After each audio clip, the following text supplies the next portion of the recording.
outside the bookshop where Tony Blair is holding his first signing of his memoir, A Journey. In fact, you can see on that car there, I think a flip-flop or a shoe looks as if it's just landed on the roof there. Umbrellas up for the former Prime Minister. A group of a couple of hundred or so anti-war demonstrators outside Easton's bookshop. Eggs apparently had been thrown beforehand, and I think as the camera pans around here now, you can see the Gardaí struggling to contain some of those anti-war demonstrators who've gathered outside.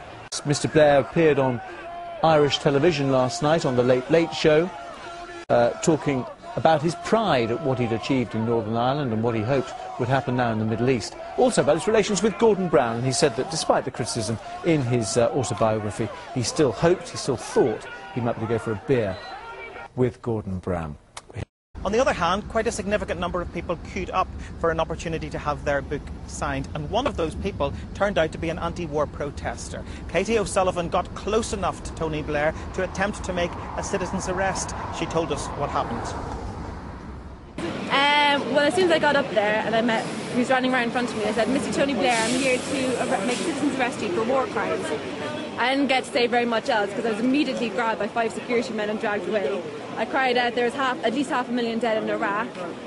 You were broken the 4th Geneva Convention, that means you were a war criminal." And that was all I got to say to him. They wouldn't leave me stop. I couldn't resist because there's 5 people there, you know. Tony Blair has cancelled a high-profile book signing of his memoirs in London on Wednesday after protesters threw eggs and shoes at him in Dublin. In a statement on his website, Mr. Blair says he doesn't want the public to be inconvenienced by the inevitable hassle caused by protesters.